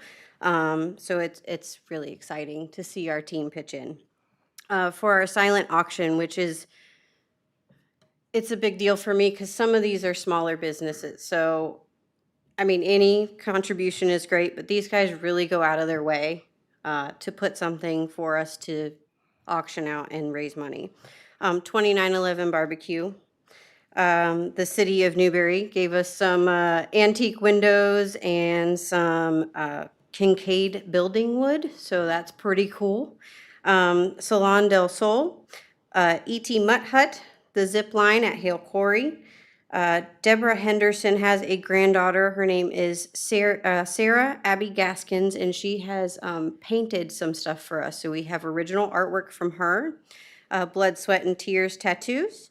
Also, Shannon Henderson has donated a bunch of Mary Kay makeup, so we have a basket available.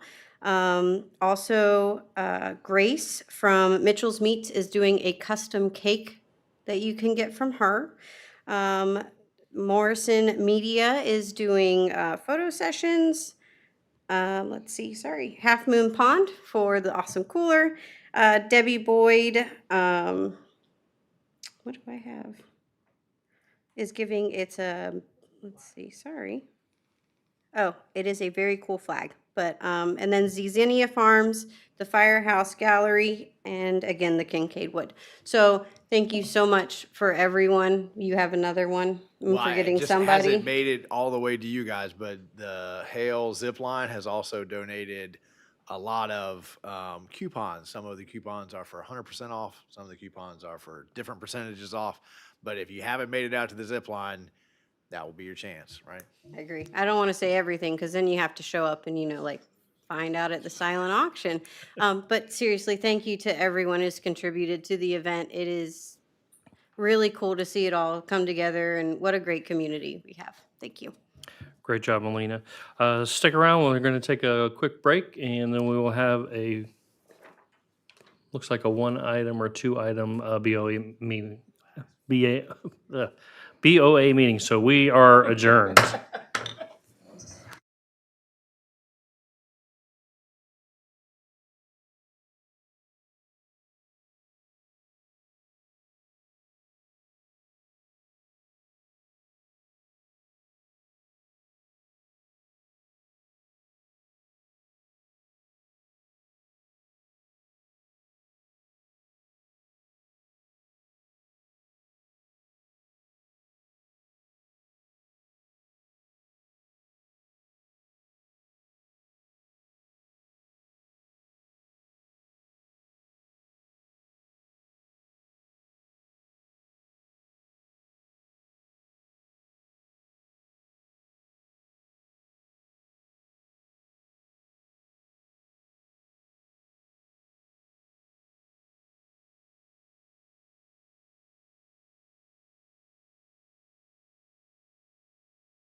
All right, let's bring it back in 2 minutes. 2 minutes on the clock.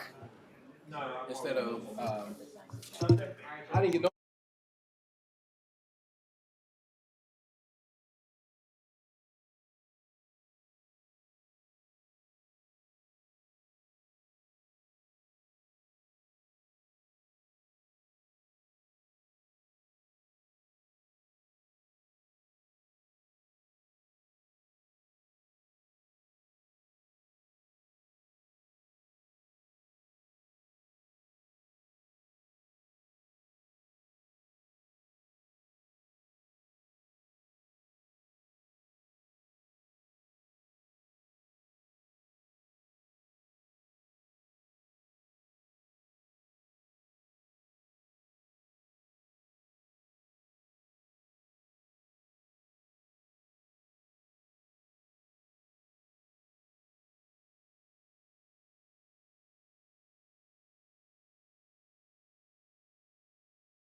1 minute.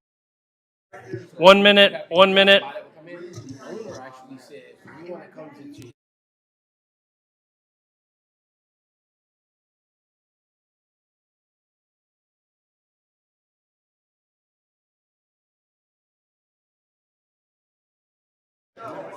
30 seconds. Oh, well, there's no obligation, so we're good. So I'll figure something out. 20, 40 wings, something. Blaze? Oh. I don't know that I saw it. Oh, so it was him. All right. He was the racist one.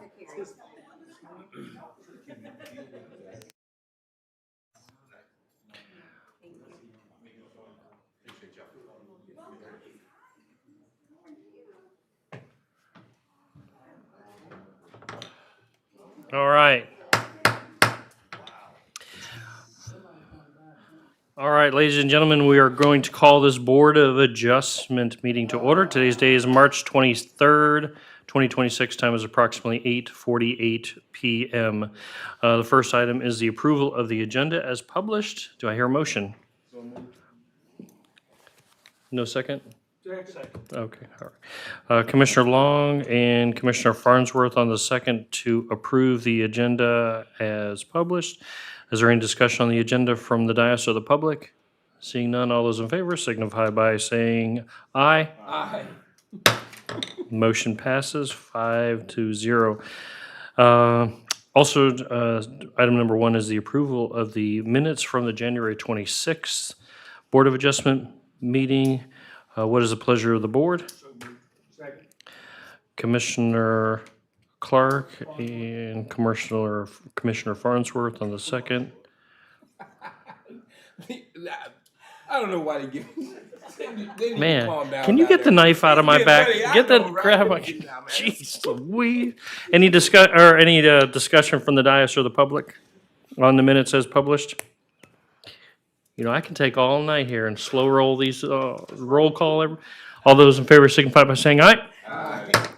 All right, motion passes unanimous. Announcements, consent agenda is none, public hearing, Harvest Singularity, site development plan, and Lauren, I see your name on this one, right? All right, come on down. This is adoption of resolution 2610. Miss Attorney, do you need to read something into the record for the board? I do. This is resolution number 2026-10, petition number SDP 25-10, a resolution of the Board of Adjustment of the City of Newberry, Florida, approving a site and development plan and development conditions for a project known as Harvest Singularity, located at the intersection of State Road 26 and Northwest 218th Street, Newberry, Florida, identified as a portion of tax parcel number 01919-000-000, consisting of approximately 22.95 acres, providing a repealing clause and providing an effective date. And I actually have this coded as a quasi judicial, is that correct? That is correct. Okay. All right, so our board will cease being a hearing board and become a judicial board, which means that we have to follow certain rules and adhere to a different standard of decision-making. The primary rule we must follow concerns testimony. and the substantial and competent evidence standard must be met when the judicial board makes a decision. This standard states the following, quote, "All public testimony will be taken under oath. Everyone testifying will be subject to cross-examination. All documents and exhibits shall be entered into evidence, and the giving of opinion testimony is limited to experts. All closing arguments will be limited to the evidence of record as well." Madam Attorney, would you please read into the record well, you already did that. And so let me skip to the clerk and have her swear in the applicant's staff and any participants for this item tonight for Harvest Singularity. Madam Clerk? Please state your name for the record. Stacy Hectus. Kurt Brazier. Lauren Yetter. Thank you. Do you swear or affirm that the testimony you're about to give is the truth, the whole truth, and nothing but the truth? I do. You can duly swear. All right, before we begin, let's disclose ex parte communications and disclose whether any member physically inspected the property. Ex parte communications are any conversations or transmission of information that may have bearing or influence on any voting member's decision. And I'll start on the far end of the board. Commissioner, Board Member Coleman? None. Clark? Drive by it every day. Understood. Board Member Farnsworth? None. Mr. Long? None. Mr. Mazon? Drive by it every day, none. Drive by it every day. I have plenty of interactions with the owner and the developer. Been a big cheerleader of this, but I am not a voting member of the board, so I'll just disclose that. So order of presentations tonight will be staff, applicant. Have not been contacted by any third-party interveners. The public will have a chance after the presentations for public comment, limited to 3 minutes. Then we'll move to cross-examinations, and then the decision-making body through the chair may ask questions of the staff, applicant, or the participants after that. Then we'll proceed to final arguments, the applicable law and actual findings, deliberation, and finally a vote. Ms. Yetter, let's take it back to the top and give us the staff overview. Thank you, Mr. Mayor. This is a site and development plan for an approximately 350,000 square foot greenhouse facility and related site improvements, generally located on the northwest side of the intersection of State Road 26 and Northwest 218th Street in the Newberry Agritech Park, portion of parcel number 01919-000-000. And the recommendation by the Planning and Zoning Board, they met at the regularly scheduled March 2nd meeting. They voted unanimously, 3-0, to recommend the Board of Adjustment to grant approval of a site and development plan with conditions. So the applicants and agents are NV5 and Harvest Singularity Newberry Farm 1 LLC. Owner is Narita V. Davis. Again, it's a proposed 350,000 approximately more or less square foot greenhouse facility. The current zoning is agriculture technology, AT. I think that was recently changed within the last year. And the current future land use classification is corporate park. The site is a 22.95 acre site out of a 166.27 acre parcel. And so here's the map. Harvest Singularity is the yellow sort of rectangular area at the southeastern corner of the overall outlined in red Agritech Park. And so we find that the proposed site plan complies with general site and development plan criteria with following conditions. The property owner shall submit construction drawings with any building permit applications demonstrating compliance with required standards for the Gateway Overlay District as set forth in section 4.22 of the City Land Development Regulations. And we actually have, and again, the recommendation from the Planning and Zoning Board at their regular meeting in March 2nd was to recommend to the Board of Adjustment to approve the site and development plan with these conditions. And we have applicant from NV5 here to present. Come on down, Craig. Here you go. All right. See if I can do better this time. All right.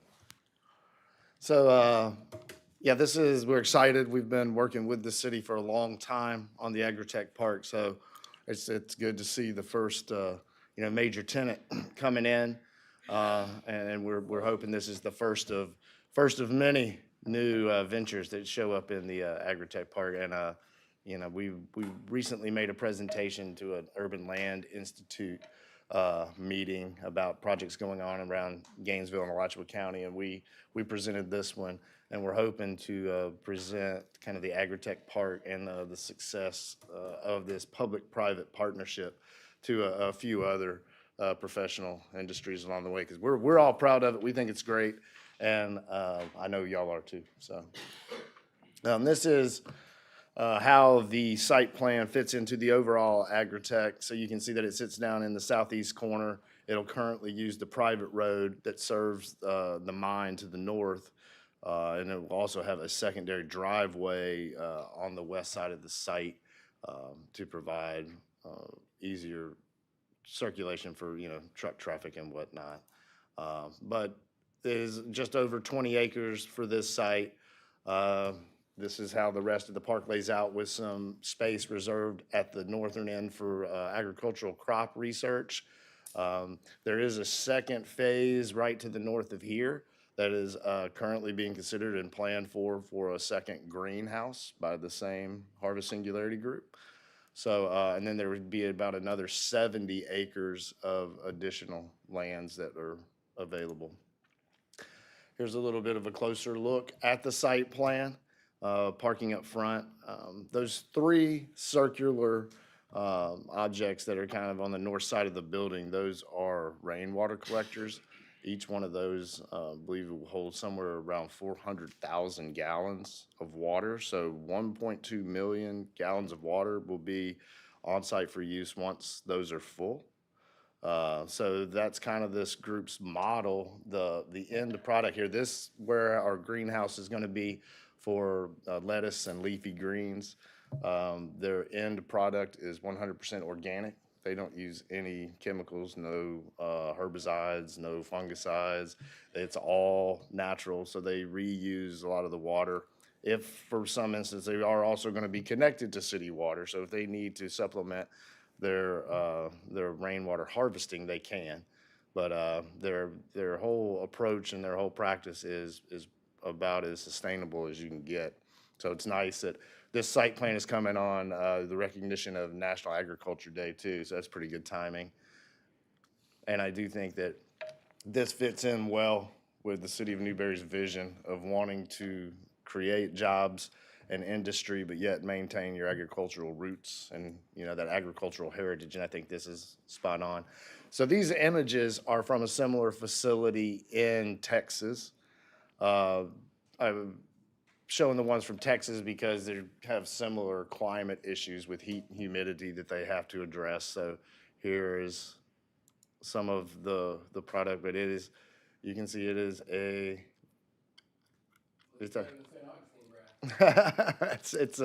I mean, it is a seriously advanced agricultural operation. So, like I said, I think it's right on point with the goals for the community. And then yes, this is the zoning category, the agriculture technology zoning district that this is intended for. I mean, it is a greenhouse. It is intended for this use, and in this zoning district, this zoning district isn't just intended for this use. So there again, it's a good match. So here are some renderings of the proposed facility. We're showing those rain harvests, open here, but they will be enclosed. But this just kind of give you an idea, a better example of what they are. And then some street views with landscaping. That is based on landscaping plans. That's probably about 2 years in. That is probably what it'll look like at 2 years maturity for the landscaping. And here's the other angle kind of at the western end looking back. But I'll be happy to answer any specific questions y'all have about this. But again, we're very excited. I got it. Hold on, before we get to that, I'm sorry. Okay. We got to go, so we got the staff overview, the applicant presentation, just the order of operation here, sorry. Absolutely. Is there any public comment on this item? You have 3 minutes to do so. All right, seeing none, does the applicant or staff wish to cross-examine either Each of None from this side. Okay. Final arguments, I assume will rest on your presentations given? Yes? Head nod? Okay, all right, fantastic. Okay, well, let's bring it to the board. Any questions? I had a question for you. Is this facility, will this facility be 24 hours ran? I don't think the intent is to be 24/7, but I mean, I think that there is, a few components. Let me go back to. Yeah, I mean, and well, one of the I'm things. just talking about the operations. Well, one of the things that's nice about this is a lot of this is monitored through technology and through AI. So there's someone going to be always watching it. They just may not be physically present on the site. So they will be able to monitor every little detail of how much water is applied, the temperature, the humidity in there. But a lot of it can be controlled remotely as well. So going back. So the majority of it is the greenhouse space there. Then there's going to be a processing and loading area. And then kind of in that southeast corner of the building is, kind of your office and admin. So, I mean, it's a 320,000 square foot greenhouse. No, I can imagine. That's pretty, that's huge. So it's a serious, and they've been successful with this model. So they're looking. Another question. Yeah. I had a citizen ask. Can you put your microphone on, sir? Would that be something that they can service the community with, those leafy greens? That is something we'll have to continue that discussion with them. I'm sure that in their other areas where they operate facilities, they have participated in programs and then sort of food supply programs. I'm sure they'd be more than willing to work with the community. I mean, that's like local businesses and stuff like that. And usually when you kind of have that sustainable approach to business to begin with, you kind of it includes cultural and economic issues as well. Okay. Lettuce. Ice lettuce. Mr. Long, you done? Yeah. I think it'll be a few different kinds of lettuce. Mr. Farnsworth has the floor. Do you have any idea how many jobs this will create? I want to say there you go, 56 jobs. And would it be entry level? I mean, some. No, I think it's going to be all ranges, but I mean, some of these will be highly technical, skilled positions. Should be well-paying jobs. I was wondering about like the kids coming out of high school or something. Will they be able to get a job out there? I'm sure they will require some specific training, but I'm sure that they can.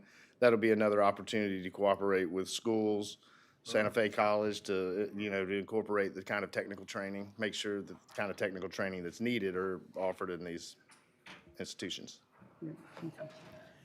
Mr. Mayor, I'd sir. just say on that point, I know that the developer and the owner are both trying to work with Santa Fe College to bring those kinds of facilities adjacent to this one. So you get that training on the job, and the average salary is $96,000 a year. A lot of people knocking down doors. When is the application process? Yeah. You can sell some big houses now. All right, is there any other discussions or any other questions or anything? Okay. Any desire for final arguments or anything like that? Do you mind turning off that microphone then? Madam Attorney, could you advise the decision-making body of the applicable law and factual finding? Yes, this board must find that the requirements of the Land Development Code are met, and you must base your decision on the competent substantial evidence that you've heard tonight, both the verbal testimony and all of the written materials in your agenda packet. Thank you, ma'am. So the recommended action is the adoption of Resolution 26-10, approving the site development plan for Harvest Singularity Project. If there's no more deliberations, is there a motion from the board? Second. Commissioner Maison on the motion, Commissioner Clark on the second. Board Member Coleman He's coming. He wants to be a part of this ag, man. Let him be a part of it. had stepped out, but we will hold up.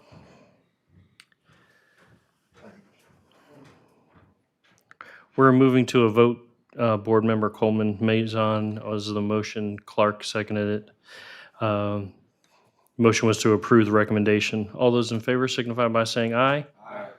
Motion passes unanimous, 5-0. And I believe that is it. No agenda items, no, any topics for discussion by the board members? Seeing none, going once, going twice. We are adjourned.